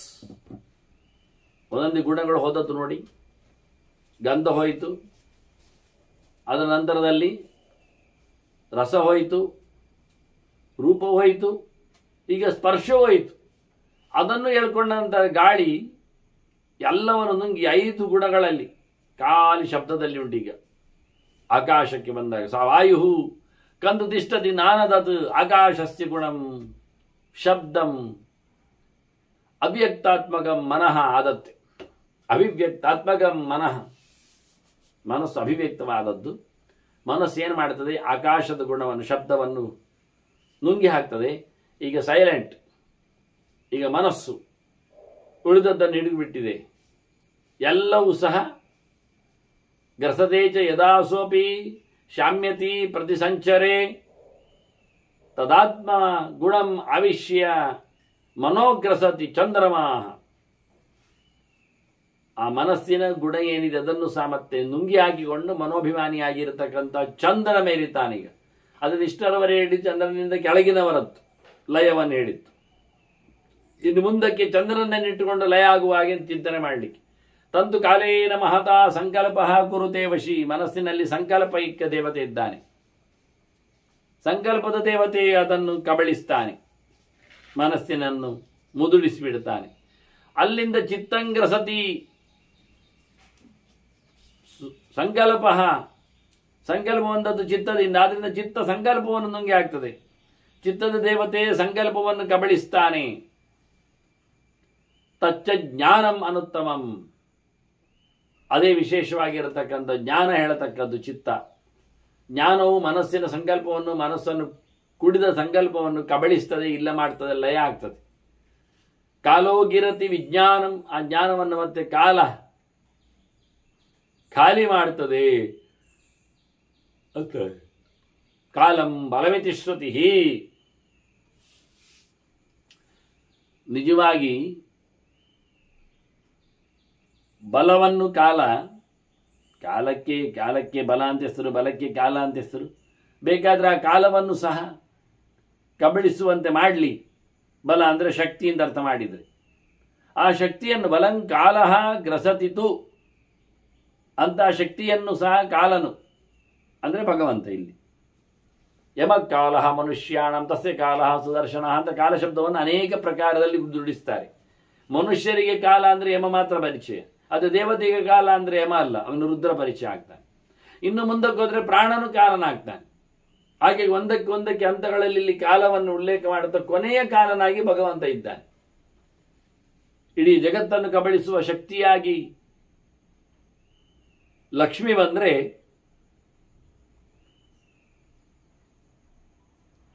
ಅವಳನ್ನು ಸೃಷ್ಟಿಯ ವ್ಯಾಪಾರದಿಂದ ವಿಮುಖಗೊಳಿಸುವ ಮೂಲಕ ಭಗವಂತ ಕಾಲನಾಗಿ ನಿಲ್ತಾನೆ. ಇಂಥ ಭಗವಂತನನ್ನು ತಮ್ಮ ವಿದ್ವಾನ್ ಕುರುತೆ ಆತ್ಮನಿ. ಹೀಗೆ ಪ್ರತಿನಿತ್ಯ ತಿಳಿದ ವಲಯವನ್ನು ಚಿಂತನೆ ಮಾಡುತ್ತಾನೆ. ಒಂದೊಂದರಲ್ಲಿ ಹೇಗೆ ಲಯಗೊಳ್ಳುತ್ತದೆ ಅಂತ ಅವನು ಅನುಸಂಧಾನ ಮಾಡಿದ್ದಾನೆ. ತತ್ವನ್ಯಾಸ ಅಂತ ಮಾಡಲಿಕ್ಕೆ ಇರ್ತದೆ ಅವನಿಗೆ. ಅದನ್ನು 3 ಪ್ರಕಾರದಲ್ಲಿ ಸೃಷ್ಟಿ, ಸ್ಥಿತಿ, ಸಂಹಾರದ ನೆಲೆಯಲ್ಲಿ ಮಾಡಲಿಕ್ಕುಂಟು. ಹಾಗಾಗಿ ಹೊರಟವನು ಸಂಹಾರದ ಆರಂಭದಿಂದ ಅದನ್ನು ಶುರು ಮಾಡಿ ಸ್ಟಾರ್ಟ್ ಮಾಡಿ ಲಯವನ್ನು ಚಿಂತನೆ ಮಾಡ್ತಾನೆ. ಸಂಹಾರ ಪ್ರಕಾರದಲ್ಲಿಂದ ಪೃಥ್ವಿಯಿಂದ ಹಿಡಿದು ಸಂಹಾರ, ಇವಾಗ ಈಗ ಹೇಳಿದ ಹಾಗೆ ಪೃಥ್ವಿಯಿಂದ ನೀರಿಗೆ, ನೀರಿನಿಂದ ಬೆಂಕಿಗೆ, ಬೆಂಕಿಯಿಂದ ಮತ್ತೆ ಗಾಳಿಗೆ, ಗಾಳಿಯಿಂದ ಆಕಾಶಕ್ಕೆ, ಅದರಲ್ಲಿರತಕ್ಕಂಥ ಗುಣಗಳಿಗೆ, ಮತ್ತೆ ಗಂಧ, ರಸ, ರೂಪ, ಸ್ಪರ್ಶ, ಶಬ್ದದೆಡೆ ಹೀಗೆ ಅನುಸಂಧಾನ ಮಾಡಿಕೊಳ್ಳುವ ಮೂಲಕ ಒಬ್ಬ ತಿಳಿದವ ನಿತ್ಯ ಲಯವನ್ನು ಕಾಣುತ್ತಾನೆ. ತನ್ನ ಲಯಕ್ಕಾಗಿ ಅದನ್ನು ಲಯಕಾಲದಲ್ಲಿ ಅಂದು ನಿರಂತರವಾಗಿ ಕಡ್ಡಾಯವಾಗಿ ಮಾಡ್ತಾನೆ. ಉಳಿದ ದಿನ ಸೃಷ್ಟಿಯಂತ, ಸ್ಥಿತ್ಯಂತ, ಲಯಾಂತ ನ್ಯಾಸಗಳಿಗೆ ವ್ಯವಸ್ಥೆ ಇರಲಾಗಿ ಅವನು ಕೊನೆಯ ನ್ಯಾಸವನ್ನು ಅವನ ಪಿರಿಯಡ್ನಾಗೆ ಮಾಡ್ತಾನೆ. ಒಬ್ಬ ಹುಟ್ಟಿ ಬಂದವ ಬೆಳೀತಾ ಇದ್ರೆ ಅವನು ಸೃಷ್ಟಿನ್ಯಾಸದಲ್ಲಿ ಬರ್ತಾನೆ. ಒಬ್ಬ ಹುಟ್ಟಿದವ ಬೆಳೆದು ಹೊರಡ್ಲಿಕ್ಕೆ ಹೊರಟಿದ್ರೆ ಅವನು ಸಂಹಾರ ನ್ಯಾಸಕ್ಕೆ ಹೋಗ್ತಾನೆ. ಅದೇ ನಡುವಯಸ್ಸಿನಲ್ಲಿ ಕೂತ್ರೆ ಅವನು ಸ್ಥಿತಿ ನ್ಯಾಸದಲ್ಲಿ ಇರ್ತಾನೆ. ಅಂದ್ರೆ ಕೊನೆ ಮಾಡು ಸ್ಥಿತಿನ್ಯಾಸವನ್ನು ಕೊನೆ, ಅಂದ್ರೆ ಸುಮಾರು ಸತ್ಯನ್ಯಾಸ ಮಾಡಲಿಕ್ಕುಂಟು. ಸೃಷ್ಟಿ, ಸ್ಥಿತಿ, ಸಂಹಾರ, ಸೃಷ್ಟಿ. ಬ್ರಹ್ಮಚಾರಿಗಾಗುವಾಗ ಸೃಷ್ಟಿನ್ಯಾಸ ಮೊದಲು ಮಾಡಿ, ಸ್ಥಿತಿನ್ಯಾಸ ಮಾಡಿ, ಸಂಹಾರನ್ಯಾಸ ಮಾಡಿ, ಮತ್ತೆ ಪುನಃ ಸೃಷ್ಟಿನ್ಯಾಸ ಮಾಡಿ ನಿಲ್ಲಿಸ್ಲಿಕ್ಕೆವ. ಅದೇ ಗೃಹಸ್ಥನಾದವ ಸೃಷ್ಟಿ, ಸ್ಥಿತಿ, ಸಂಹಾರ, ಸೃಷ್ಟಿ, ಸ್ಥಿತಿ ಅಂತ 5ನೇ ಸರ್ತಿಯಲ್ಲಿ ನಿಲ್ಲಿಸ್ಲಿಕ್ಕೆವ. ಅದೇ ಸನ್ಯಾಸಿ ಸೃಷ್ಟಿ, ಸ್ಥಿತಿ, ಸಂಹಾರದಲ್ಲೇ ನಿಲ್ಲಿಸ್ಲಿಕ್ಕೆ. ಇದು 1ನೇದ್ರಲ್ಲೆಲ್ಲ 2-3 ಸರ್ತಿ ಸುಮಾರು ಸರ್ತಿ ಮಾಡಬೇಕು ಹೇಳ್ತಾರೆ ನ್ಯಾಸಗಳನ್ನು. ನಾವಿವತ್ತು ಒಂದೇ ಸರ್ತಿ ಯಾವುದಾದ್ರೂ ಒಂದು ಮಾಡ್ತೇವೆ, ಸೃಷ್ಟಿಯೋ ಸ್ಥಿತಿಯೋ ಸಂಹಾರವೋ ಅಂತ. ಹಾಗಲ್ಲ, ಅದು ಸನ್ಯಾಸಿಗಳಿಗೆ ಸಂಹಾರ ಹೇಳಿದ್ದು ಹೌದು, ಸಂವೃತ್ತಿ ಅಂತಹ ಅಂತ. ಸಂಹಾರ ಕೊನೆಯಲ್ಲಿ ಮಾಡಬೇಕು, ಎಲ್ಲ ಮಾಡಬೇಕು ಅವರು. ಅದನ್ನ ಗೃಹಸ್ಥ ಬ್ರಹ್ಮಚಾರಿಗಳಿಗೆಲ್ಲ ಸೃಷ್ಟಿನ್ಯಾಸ ಹೇಳಿದಾಗ ಸೃಷ್ಟಿ ಅಂತಹ ಅಂತ, ಕೊನೆಯಲ್ಲಿ ಸೃಷ್ಟಿಗೆ ಬಂದು ನಿಲ್ಲಬೇಕು. ಸೃಷ್ಟಿ, ಸಂಹಾರ 3 ಮಾಡಲೇಬೇಕು, 3 ಸರ್ತಿ ಎಲ್ಲರಿಗೂ ಕಡ್ಡಾಯ. ಹಾಗಾಗಿ ಲಯದ ಚಿಂತನೆಯನ್ನು ತನ್ನಲ್ಲಿ ಹೀಗೆ ಮಾಡಿಕೊಳ್ತಾನೆ ಒಬ್ಬ ತಿಳಿದವ. ಭಗವಂತ ಕಾಲನಾಮಕ ಯಾರಿದ್ದಾನೆ, ಎಲ್ಲವನ್ನು ಕಬಳಿಸಿದವ, ಕೊನೆಯಲ್ಲಿ ಹೇಳಲ್ಪಟ್ಟವ. ಅದು ಕಾಣುವುದಿಲ್ಲ. ತದ್ ಅವ್ಯಕ್ತಂ ಪರಂ ಬ್ರಹ್ಮ ತತ್ ಕಾರ್ಯಂ ಅನುತ್ತಮಂ. ಅದು ವಿಶೇಷವಾಗಿ ಎಲ್ಲವನ್ನು ಸಹ ನಡೆಸಿಕೊಟ್ಟದ್ದು. ತತ್ ಶಾಶ್ವತಂ ಅನುತ್ತಮಂ. ಅದು ಕೊನೆಯಿರದ ತತ್ವ, ಶಾಶ್ವತ ಏಕಪ್ರಕಾರವಾಗಿ ವಿಕಾರ ಇಲ್ಲದ ಅತ್ಯಂತ ಎತ್ತರದ ವ್ಯಕ್ತಿಯಾಗಿದ್ದಾನೆ ಭಗವಂತ. ಯಾರಿಗೆಂದು ತನ್ನನ್ನು ಪೂರ್ತಿಯಾಗಿ ತೋರಿಸಿಕೊಟ್ಟವನಲ್ಲ. ಎಲ್ಲರೂ ಚೂರು ಚೂರೇ ಅದರ ಬಗ್ಗೆ ತಿಳ್ಕೊಂಡದ್ದು. ಬ್ರಹ್ಮದೇವರು ಪೂರ್ತಿ ತಿಳ್ಕೊಂಡಿಲ್ಲ, ಜೀವೋತ್ತಮನಿಗೂ ಪರಿಪೂರ್ಣ ಪರಿಜ್ಞಾನ ಇಲ್ಲ ಆ ದೇವರು. ಮಹಾಲಕ್ಷ್ಮಿಗೂ ಪತ್ನಿಯಾಗಿದ್ಲು, ಅವಳಿಗೆ ಪೂರ ಬರುವುದಿಲ್ಲ. ಭಗವಂತನೇ ನೋಡಿಕೊಂಡ ತಿಳಿದುಕೊಂಡ ಸಂಗತಿಗಳು ಅವನ ತಲೆಯಲ್ಲಿಯೇ ಇರುವಂಥವುಗಳು ಅವಳಿಗೆ ಇನ್ನು ಪೂರ ಅರ್ಥ ಆಗಲಿಲ್ಲ ಅಂತ.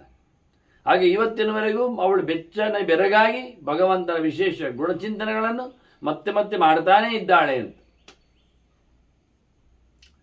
ಹೀಗೆ ಭಗವಂತ ಕಾಲನಾಮಕನಾಗಿ ಕೊನೆಯನ್ನು ನಡೆಸಿಕೊಡುವವ ಸಂಹಾರದ ವಿಷಯದಲ್ಲಿ ಅಂತಾರೆ. ಏವಂ ಸರ್ವಾಣಿ ಭೂತಾನಿ ಬ್ರಹ್ಮೈಮ ಪ್ರಸಂಹರೇ. ಈಗ ಎಲ್ಲವೂ ದೇವರಲ್ಲಿಯೇ ಕೊನೆ ಆಗ್ತದೆ. ಯಥಾವತ್ ಕೀರ್ತಿದಂತ ಸತ್ಯಂ ಏವಮೇತತ್ ಅಸಂಶಯಂ. ಅಲ್ಲ, ಇದೆಲ್ಲ ನೋಡದೆ ಗೊತ್ತಾಗುವುದು ಹೇಗೆ? ಆಯ್ತು, ನೋಡುವ. ನೋಡ್ಲಿಕ್ಕೆ ಇರುವುದಿಲ್ಲಲ್ಲ, ನಾವು ಗೊತ್ತಾಗುವುದು ಹೇಗೆ? ಆಯ್ತು, ಮುಗಿದು ನೋಡಿ. ಸಂಹಾರದವನ್ನು ನೋಡ್ಲಿಕ್ಕೆ ಆಗುವುದಿಲ್ಲ. ಸಂಹಾರಿಗೆ ಆಗಲಿಕ್ಕೆ ಉಂಟು ಅಂತ ಪ್ರತಿಯೊಬ್ಬರು ಹೋಗುವ ದಾರಿಯನ್ನು ಅರ್ಥ ಮಾಡಿಕೊಳ್ಳಬಹುದು. ಮತ್ತೆ ಹೇಗೆ ಗೊತ್ತಾಯ್ತು ಅಂದ್ರೆ ಅದಕ್ಕೆ ಹೇಳಿದ್ದವರು, ಇದೆಲ್ಲ ತಿಳಿದವರು ಹೇಳಿದ್ದು. ಬೋಧ್ಯಂ ವಿದ್ಯಾ, ವಾಸ್ತವವಾಗಿ ವಿದ್ಯಾಮಯಂ ದೃಷ್ಟ ಯೋಗಿಭಿಹಿ ಪರಮಾತ್ಮಭಿಹಿ. ಅವರು ನೋಡಿ ಹೇಳಿದ್ದಾರೆ. ಧ್ಯಾನದ ಕಣ್ಣಿನಲ್ಲಿ ಸಂಹಾರವನ್ನು ನೋಡಿದ್ದಾರೆ. ಅದರ ಎಚ್ಚರದಲ್ಲಿ ಮಾತಾಡಿದ್ದಾರೆ. ಧ್ಯಾನಲ್ಲಿ ಕಾಣುವಂಥದ್ದು ಅಂತ ಒಂದುಂಟು, ಅದು ಒಳಗಣ್ಣಿಗೆ ಕಾಣ್ತಾ ಇರ್ತದೆ. ಯಾರಾದ್ರೂ ಅದಕ್ಕೆ ಮುಚ್ಚಳ ಆಗಿದ್ರೆ ಬಿಚ್ಚಲಿಕ್ಕೆ ಬರ್ತದೆ, ನೋಡಲಿಕ್ಕೆ ಬರ್ತದೆ. ಆದರೆ ಒಳಗಿನದ್ದು ಕಾಣುವುದಿಲ್ಲ, ಹೊರಗಿನವರು ಕಾಣ್ತಾರೆ. ಇವರಾಗಲ್ಲ ಇಂತಹ ಸಂದರ್ಭಗಳಲ್ಲಿ ತಾವು ಕಂಡದ್ದನ್ನು, ಸತ್ಯವನ್ನು ಹೊರಗಿನಿಂದ ಅವರಿಗೆ ಕಾಣುವಂತಾದ ಪ್ರಳಯಾದಿಗಳನ್ನು ಮಾರ್ಕಂಡೇಯನಿಗೆ ಕಂಡಂತೆ ಅದನ್ನು ಉಳಿದವರಿಗೆ ಹೇಳಿದ್ದಾರವರು. ಆದರೆ ಇದೆಲ್ಲ ಸುಳ್ಳಲ್ಲ, ಸತ್ಯವಾದದ್ದೇ, ಆಗುವಂಥದ್ದೇ, ಪ್ರತಿ ಸರ್ತಿ ಕಾಣುವಂಥದ್ದು ಅನ್ನುವುದಾಗಿ ಪರಮಾತ್ಮನ ಮೇಲೆ ಪ್ರೀತಿ ಉಳ್ಳವರು, ಭಗವಂತನ ಅನುಗ್ರಹಕ್ಕೆ ಪಾತ್ರರಾದವರು ಕಂಡ ಸತ್ಯವನ್ನು ಚಿಂತನೆಯಲ್ಲಿ ತಂದಿದ್ದಾರೆ. ಇನ್ನು ಮುಂದಕ್ಕೆ ವ್ಯಾಸರು ಹೇಳ್ತಾರೆ, ನೀನು ಆಶ್ರಮ ಧರ್ಮಗಳ ಬಗ್ಗೆ ನನ್ನ ಹತ್ರ ಕೇಳಿದೆ. ಅದನ್ನು ನಿನಗೆ ಹೇಳ್ತೇನೆ ಅಂತ ಮತ್ತೆ ಶುರು ಮಾಡ್ತಾರೆ ಅವರು ವ್ಯಾಸರು. ವಿಸ್ತಾರವಾಗಿ ಮತ್ತೆ ಮತ್ತೆ ಅದನ್ನು ಹೇಳ್ತಾರೆ ಆಶ್ರಮ ಧರ್ಮಗಳ ಬಗ್ಗೆ. ಇನ್ನೂ ಸುಮಾರು ಸರ್ತಿ, ಈಗ ಸಂಕ್ಷೇಪವಾಗಿ ಹೇಳಿದವರು ಮತ್ತೊಮ್ಮೆ ವಿಸ್ತಾರವಾಗಿ ಮತ್ತೊಮ್ಮೆ ಶುಕಾಚಾರ್ಯರಿಗೆ ಬೋಧನೆಯನ್ನು ಕೊಡ್ತಾರೆ. ಅವರು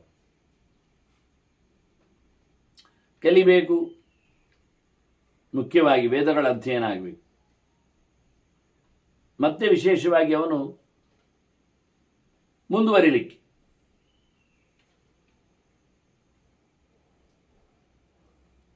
ಅಂತಹ ವೇದ ಚಿಂತನೆಯನ್ನು ಮಾಡಬೇಕಾದ್ರೂ ಅವನು ತಾನೇ ಪುಸ್ತಕ ತೆಗೆದು ಓದುವುದಲ್ಲ.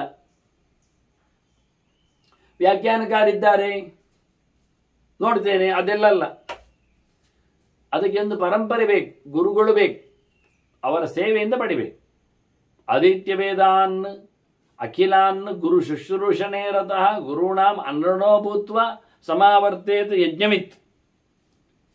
ಗುರುಗಳ ಒಪ್ಪಿಗೆ ಪಡೆದವನು ಮತ್ತೆ ಮನೆಗೆ ಹೋಗ್ಲಿಕ್ಕೆ ಕಲ್ತಾಯ್ತು ಅಂತೇಳಿ, ಅವರಿಗೆ ದಕ್ಷಿಣೆ ಕೊಡ್ಲಿಕ್ಕಿದ್ರೆ ಅವರ ಋಣ ಅಂತ ಇಟ್ಕೊಂಡಿದ್ರೆ ಅದನ್ನೆಲ್ಲ ಮುಗಿಸಿ ಬರಬೇಕು. ಅವನು ಎಲ್ಲ ವೇದಗಳನ್ನು ಅಭ್ಯಾಸ ಮಾಡಲಿಕ್ಕೆ ಅವನು ಯಾವುದರಿಂದ ಸಂಪಾದನೆ ಆಗ್ತದೆ ಅದನ್ನು ಮಾತ್ರ ಕಲಿಯುವುದಲ್ಲ. ಮತ್ತು ಯಜ್ಞವಿತ್, ಪ್ರಯೋಗವನ್ನು ತಿಳಿದಿರಬೇಕು. ವೇದದಲ್ಲಿ ಭಗವಂತನನ್ನು ಗುರುತಿಸಿಕೊಂಡಿರಬೇಕು. ಯಾರಿಂದಾಗಿ ತನಗೆ ಜ್ಞಾನ ಬಂದಿದ್ದು ಅಂತ ಅಧಿದೇವತೆ ಬಗ್ಗೆ ಚಿಂತನೆ ಮಾಡಬೇಕು. ಅವನನ್ನು ಪುರುಷೋತ್ತಾದಾಗ ಅಗ್ನಿಮುಖದಲ್ಲಿ ಮಾತಾಡಿಸ್ಲಿಕ್ಕೆ ಉಂಟು. ಅದಕ್ಕೋಸ್ಕರ ಹೀಗೆ ಕಲಿತವರು ಮತ್ತೆ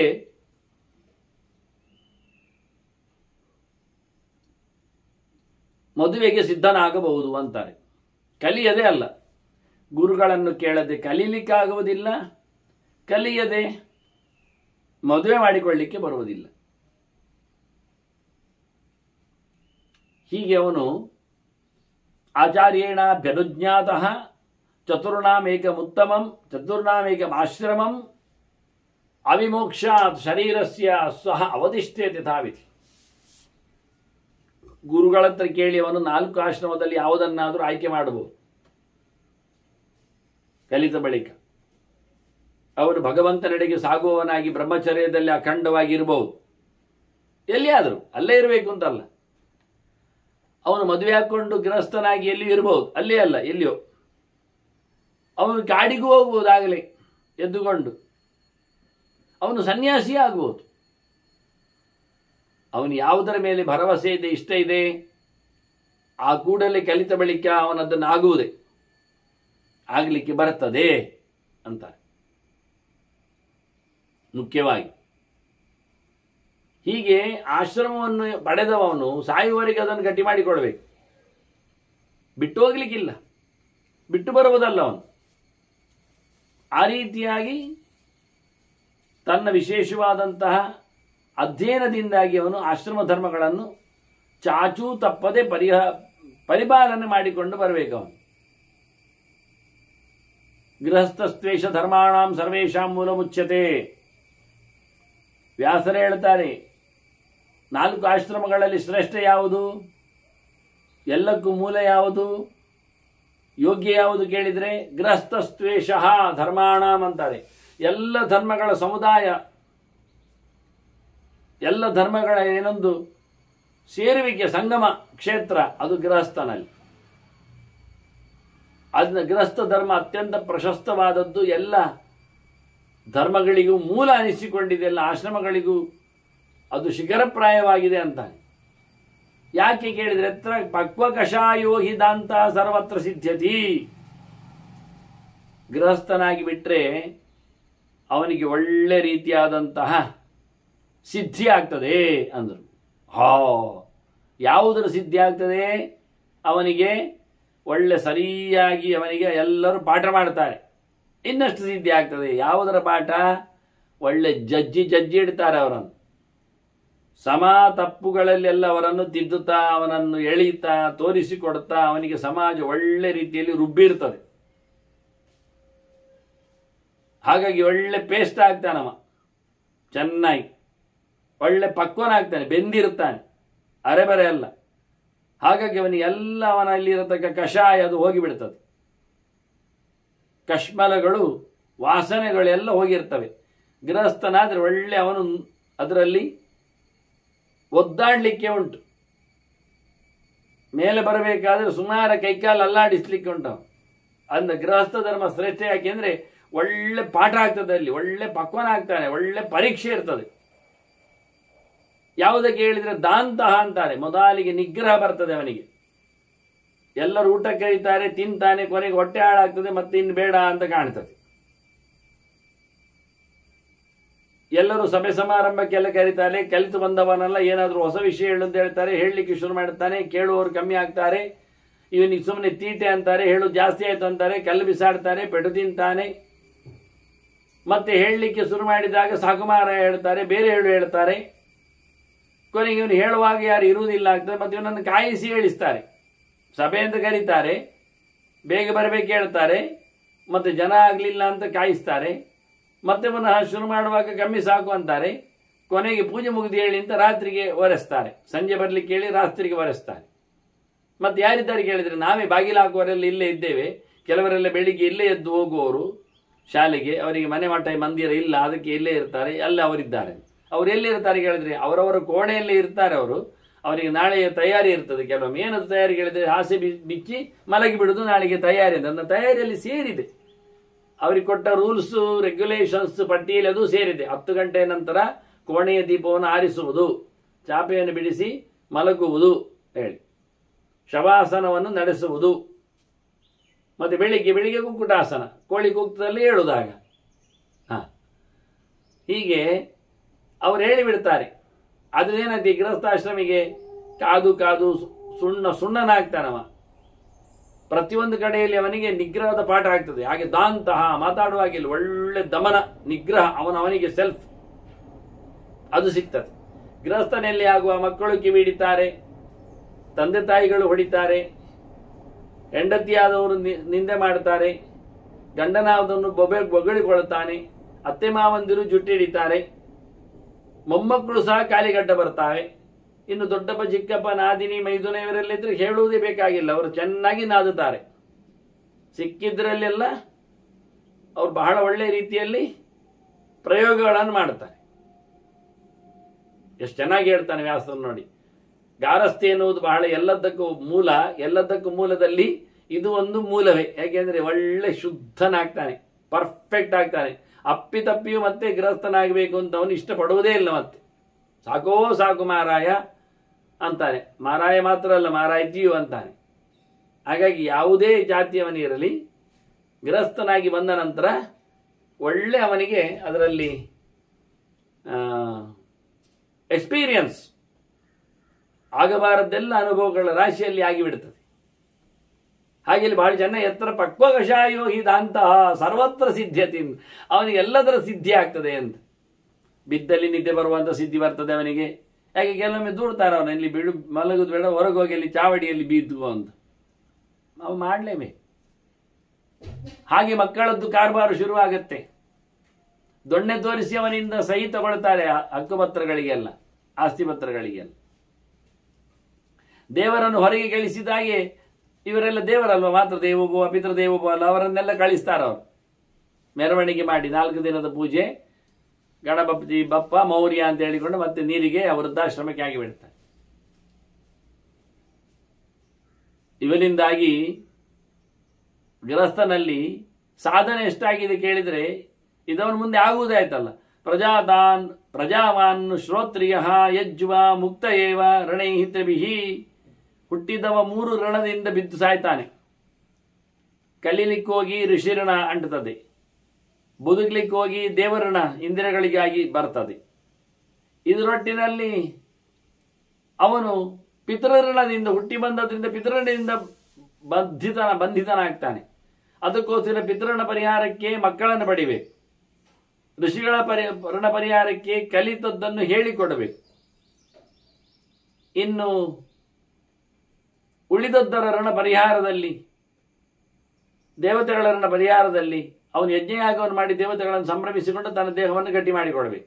ಹೀಗೆ ದೇವರಣ, ಪಿತೃಋಣ, ಋಷಿಋಣದ ಪರಿಹಾರದಲ್ಲಿ ಗಾರಸ್ಥ್ಯಕ್ಕೆ ಹೆಚ್ಚು ಬೆಲೆ ಉಂಟು. ಅಲ್ಲಿ ಅವನೆಲ್ಲ ಮಾಡ್ತಾನೆ, ಹೋಮ ಮಾಡ್ತಾನೆ, ಬಂದವರಿಗೆ ಊಟ ಹಾಕ್ತಾನೆ, ಮಕ್ಕಳನ್ನು ಪಡೆದಿರ್ತಾನೆ. ಹೀಗಾಗಿ ಎಲ್ಲರ ಪರಿಹಾರಕ್ಕೆ ಇಲ್ಲಿ ಜಾಗ ಉಂಟು ಕೇಳಿದರೆ ಗೃಹಸ್ಥಾಶ್ರಮದಲ್ಲಿ ಉಂಟು ಅಂತಾನೆ. ಮತ್ತೆ ಅದಾದ ನಂತರ ನೆಪ್ಪೆಂಜನಿ ಆದ ನಂತರ ಎಂತ ಮಾಡುದು? ಹೋಗ್ಬೋದು. ಅದು ಅನ್ಯಾನ ಆಶ್ರಮವನ್ನು ಪಶ್ಚಾತ್ ಭೂತೋ ಗಚ್ಚೇತ ಕರ್ಮಭಿ. ಎಲ್ಲ ಅರಿವು ಆದ ನಂತರ ಚೆನ್ನಾಗಿ ಅವನಿಗೆ ವೈರಾಗಿ ಬಂದರೆ ಇಲ್ಲುವುದಿಲ್ಲ ಅಂತ ಖಾತ್ರಿ ಆದರೆ ಮತ್ತೆ ಅಲ್ಲಿಂದ ಗಂಟು ಬಟ್ಟೆ ಕಟ್ಟಿ ಹೋಗ್ಬೋದು. ಬೇರೆ ಆಶ್ರಮ ಪಡೆಯುವ. ಬೇರೆ ಆಶ್ರಮ ಇರುವುದೇ ನೀನು ಒಂದೇ, ವಾನಪ್ರಸ್ಥ ಮತ್ತು ಸನ್ಯಾಸಿ ಎರಡೇ ಇರು. ಒಂದು ಕಾಡಿಗೆ ಹೋಗಬೇಕು, ಇಲ್ಲ ಮಂಡೆ ಬೋಳಿಸ್ಕೊಳ್ಬೇಕು, ಆಗ್ಬೋದಂತ. ಕಾಡಿಗೆ ಗಾಡಿಯಲ್ಲಿ 2-3 ಬಗೆ ಉಂಟು. ಕುಟೀಚಕ, ಇದು ಪರಮಹಂಸ ಆಶ್ರಮದಲ್ಲಿ ಸನ್ಯಾಸ ಆಶ್ರಮ 4 ಬಗೆ ಉಂಟು. ಮನೆಯಲ್ಲೇ ಕೂತ್ಕೊಳ್ಳುವುದು, ಅವನ ಮನೆ ಮಂದಿಯೇ ಊಟ ಹಾಕೋದು, ಆದರೆ ಬೇರೆ ಎಲ್ಲಿಯೂ ಹೋಗುವುದಿಲ್ಲ ಅಂತ ಒಂದು ಬಗೆ, ಕತ್ತಲು ಕೋಣೆಯಲ್ಲಿ ಕೂತಾಗಿ. ಇನ್ನೊಂದು ಬಗೆ ಅವನೊಬ್ಬರೇ ತಿರ್ಕೊಂಡು ಯಾರು ಕೊಟ್ಟದ್ದನ್ನು ತಿಂದುಕೊಂಡು ಹೋಗುದು, ಭಿಕ್ಷಾಟನೆಯ ಧರ್ಮ ಇದು. ಇದು ಒಳ್ಳೆಯದುಂಟು. ಇನ್ನು ಅದರ ಆಚೆಗೆ ಉಂಟು ಕೆಲವು ಮಠ ಮಂದಿರ ಸಂಸ್ಥಾನ ಮತ್ತೊಂದನ್ನೆಲ್ಲ ಕಟ್ಟಿಕೊಂಡು ಕೂತ್ಕೊಳ್ಳುವುದು ಅಂತ. ಅದನ್ನು ವೇದವ್ಯಾಸನೇ ಅಷ್ಟು ಇಚ್ಛೆ ಪಡುವುದಿಲ್ಲ. ಹಾಗಾಗಿ ಅವನು ಒಳ್ಳೆ ಪಕ್ವನಾಗಿ ಬಿಟ್ಟರೆ ಗಾರಸ್ಥ್ಯದಲ್ಲಿ ಮುಂದಕ್ಕೆ ಹೋಗ್ಬೋದು, ಸನ್ಯಾಸ ತಗೊಳ್ಬೋದು, ವಾನಪ್ರಸ್ಥನಾಗ್ಬೋದು. ಅಲ್ಲಿಂದಲೂ ಕರ್ಮದಿಂದ ಮಾಡತಕ್ಕದ್ರಿಂದ ಮತ್ತೆ ಅವನು ಪವಿತ್ರನಾಗಿ ಉತ್ತಮ ಲೋಕವನ್ನು ಪಡೀತಾನೆ. ಯತ್ ಪೃಥಿವ್ಯಾಂ ಪುಣ್ಯತಮಂ ವಿದ್ಯಾದು ಸ್ಥಾನಂ ತದಾವಸೇತ್. ಲೋಕದಲ್ಲಿ ನೆಲದಲ್ಲಿ ಯಾವುದು ಒಳ್ಳೆ ಜಾಗ ಅಂತುಂಟು ಅಲ್ಲಿ ಹೋಗಿ ಕೂತ್ಕೊಳ್ಬೇಕು ಅವನು ಮತ್ತೆ ಆರಾಮವಾಗಿ. ಅಂದರೆ ಪುಣ್ಯಕ್ಷೇತ್ರಗಳಿಗೆ ತೀರ್ಥಕ್ಷೇತ್ರಗಳಲ್ಲಿ ಇರಬೇಕು ಅಂತ ಅರ್ಥ, ಮನೆಯಲ್ಲಿ ಇರುವುದಲ್ಲ. ಅಲ್ಲಿ ಹೋಗಿ ಕೂತು ಯಥೇತ ತಸ್ಮಿನ್ ಪ್ರಾಮಾಣ್ಯಂ ಗಂತುಂ ಯಶಸ್ಸಿ ಚೋತ್ತಮೆ. ಒಳ್ಳೆ ಉತ್ತಮವಾದ ಯಶಸ್ಸು ಪಡೆಯಲಿಕ್ಕೆ ಬೇಕಾದ ಕೀರ್ತಿಶಾಲಿ ಆಗಬೇಕಾದ ಕೆಲಸವನ್ನಲ್ಲಿ ಮಾಡಬೇಕು ಪ್ರಾಮಾಣಿಕವಾಗಿ. ಯಾವುದರಿಂದ ಆಗ್ತದೆ ಕೇಳಿದರೆ ತಪಸ್ಸಾವ. ಮೊದಲು ಹೇಳ್ತಾರೆ ತಪಸ್ಸು ಮಾಡು, ಸಿದ್ಧಿ ಆಗ್ತದೆ, ಜನಕ್ಕೆ ಅರ್ಥ ಆಗ್ತದೆ, ನಾಳೆ ಹೆಸರುವಾಸಿ ಆಗ್ತೀಯ, ಅವರೊಬ್ಬರು ತಪಸ್ಸುಗಳಿದ್ರು ಅಂತ ಮುಗೀತು. ತಪಸಾವ. ಇಲ್ಲ ತಪಸಾವ ಸುಮತ ವಿದ್ಯಾನಾಂ ಪಾರಣೇನ. ಒತ್ತ ಪಾಠ ಹೇಳಿಲ್ಲ ಆದರೆ ಕಲಿಸು, ಅದರಿಂದ ಕೀರ್ತಿ ಉಳಿತದೆ. ಶಿಷ್ಯರೇ ಇರ್ತಾರೆ, ಕಲಿಸಿದ್ದಾರೆ, ಹೇಳಿಕೊಟ್ಟಿದ್ದಾರೆ, ಹೇಳ್ತಾ ಹೋಗ್ತಾ ಮುಂದುವರಿತಾರೆ. ಇಲ್ಲವ ಇಜ್ಜೆಯಾವ, ಹೋಮ ಹವನ ಮಾಡು. ಹೋಮ ಹವನಕ್ಕೆ ಎಲ್ಲಿ ಅವಕಾಶ ಇರ್ತದೆ? ಪ್ರದಾನ ಇರುವ ದಾನ ಮಾಡು.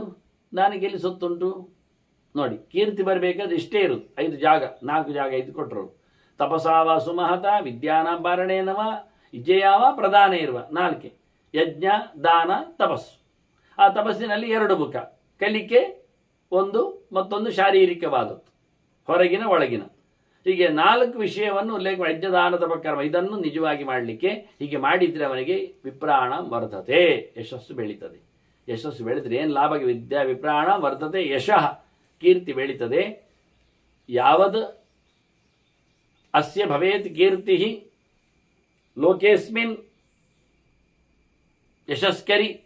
ಎಷ್ಟರವರೆಗೆ ಈ ನೆಲದಲ್ಲಿ ಅವನಿಗೆ ಕೀರ್ತಿ ಉಳಿದಿರ್ತದೋ ತಾವತ್ ಪುಣ್ಯ ಕೃತಾನ್ ಲೋಕಾನ್ ಅನಂತಾನ್ ಪುರುಷ ಅಶ್ನುತೆ. ಅಷ್ಟು ಸಮಯಗಳ ಕಾಲ ಅವನು ಬಹಳ ಅದ್ಭುತವಾದಂತಹ ಪುಣ್ಯಲೋಕವನ್ನು ಪಡಿತಾನೆ. ಲೋಕದಲ್ಲಿ ಎಷ್ಟುವರೆಗೆ ಅವನ ಹೆಸರು ಇರ್ತದೆ, ಕಲಿಕೆದ್ದ, ದಾನದ್ದ, ಹೋಮ ಹವನದ್ದ, ತಪಸ್ಸಿನದ್ದ, ಇನ್ನೊಬ್ಬರಿಗೆ ಕಲಿಸಿಕೊಟ್ಟದ್ರಲ್ಲಿ, ದಾನ ಪಡೆದದ್ರ, ಯಾವುದರಲ್ಲಿ ಅವನ ಕರ್ಮದಲ್ಲಿ ಯಾವುದರಲ್ಲಿ ಅವನದ್ದು ಕೀರ್ತಿ ನೆಲದಲ್ಲಿ ಎಷ್ಟರವರೆಗೆ ಇರ್ತದೋ ಅಷ್ಟರವರೆಗೆ ಅವನು ಪುಣ್ಯಲೋಕವನ್ನು ಪಡಿತಾನೆ. ಆದ್ದರಿಂದ ಮನುಷ್ಯ ಕೀರ್ತಿಶಾಲಿ ಆಗಲಿಕ್ಕೆ ಅವನು ಬದುಕುವುದಿಲ್ಲ. ಬದುಕಬೇಕಾದವನದ್ದು ಕೀರ್ತಿ, ಕೀರ್ತನ, ಹೆಸರು. ಆ ಹೆಸರು ವಾಸಿಯಾಗಲಿಕ್ಕೆ ಅವನು ಪ್ರಯತ್ನಿಸಬೇಕು. ಇದೇ ಆಶ್ರಮ ಧರ್ಮಗಳಲ್ಲಿ ವಿಶೇಷತೆ ಅಂತ ಹೇಳ್ತಾ ಇನ್ನಷ್ಟು ಧರ್ಮಗಳ ವಿಸ್ತಾರವನ್ನು ಮತ್ತೆ ವ್ಯಾಸರು ಹೇಳ್ತಾರೆ. ಮತ್ತೆ ಅದನ್ನು ಕೇಳುವ ವಂದನೆಗಳೊಂದಿಗೆ ಶ್ರೀ ಕೃಷ್ಣಾರ್ಪಸ್ತು. ನಾರಾಯಣ ನಾರಾಯಣ ನಾರಾಯಣ.